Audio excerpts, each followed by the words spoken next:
The borders were closed, as were our dreams of visiting the Himalaya. Instead, we turned our gaze to our home mountains for an expedition, the Canterbury Alps, and a ski traverse from Arthur's Pass to Aoraki, Mount Cook. After a dry August, winter had finally arrived, with a heavy dose of snow to low levels, beautiful powder skiing up high, and arduous snowy walking below.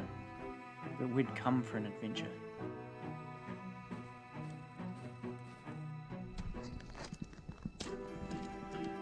Rolling paths.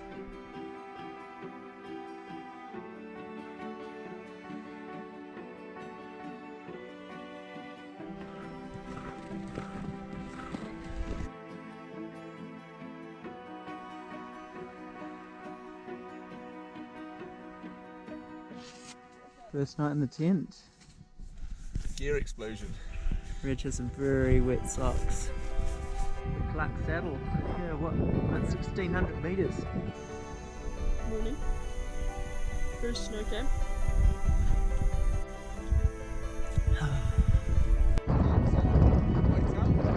The weather had deteriorated overnight.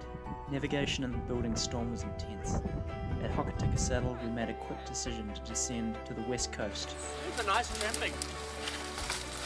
Well, we didn't expect to come down to the west coast, but here we are at Mungo Hut.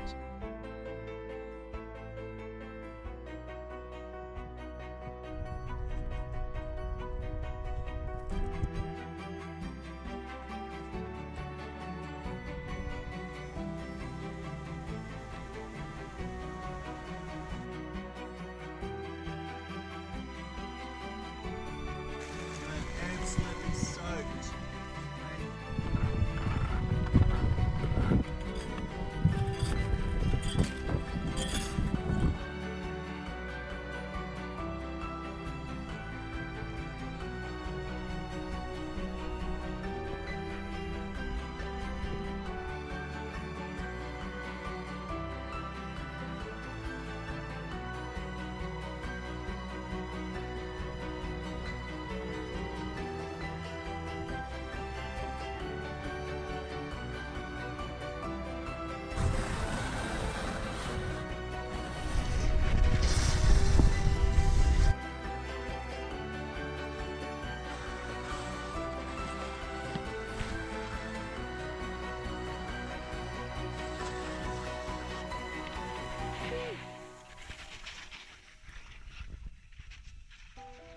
Heading to Matthias Hut and our food drop.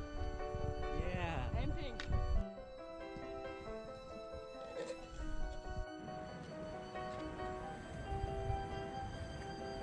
Been going up the Jerusalem stream, but we got bluffed out by a waterfall, so we have to climb up 500 metres.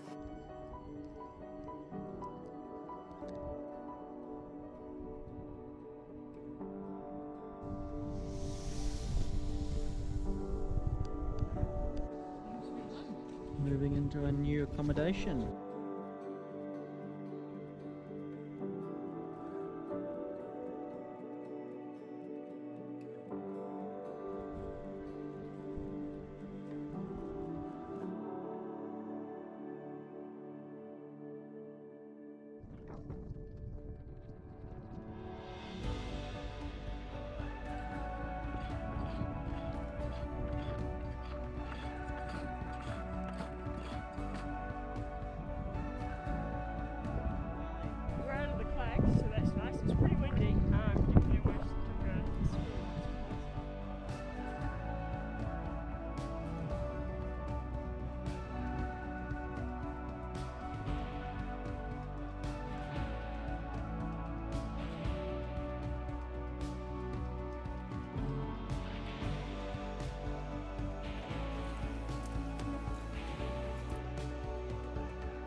Our one chance to visit the gardens of Eden and Allah had vanished as a rogue storm blew in over Rangitata Col.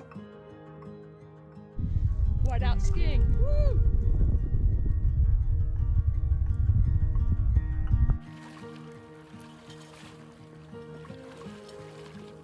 We're on the Havelock Glacier. We made it over Disappointment Col after skipping the gardens.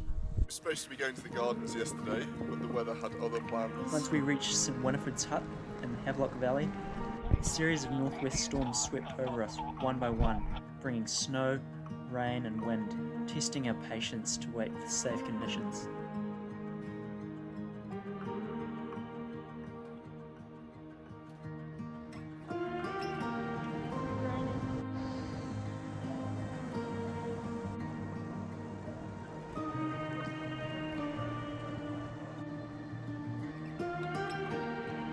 Above the snowline we felt invincible.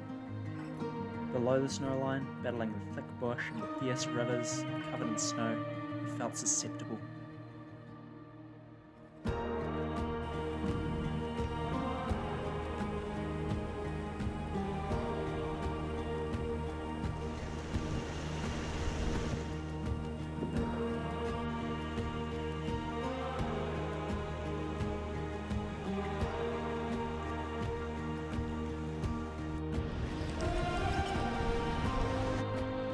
Pitch breast. Rivers are still high.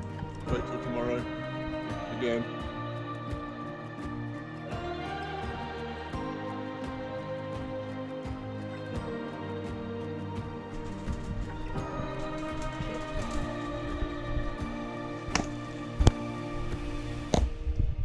This is our third time trying to leave St Winifred's Hut this week. We're leaving at 4:10 in the morning, hoping the rivers are low enough for us to get up the Terranova Pass.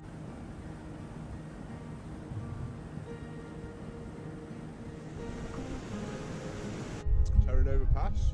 Got light about half an hour ago. Finally we got up the St Winifred stream.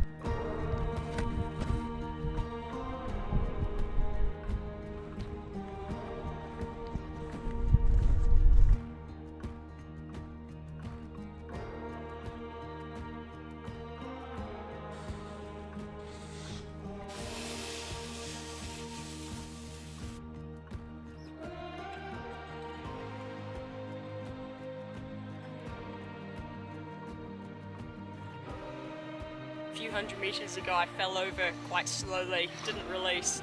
I managed to rent my knee quite a bit, so we're just sort of exploring options. Rose's knee was badly injured from the fall, but she could still walk on easy terrain. Aoraki was so close that our time had run out. The next day we walked out the Godly River to Tekapo.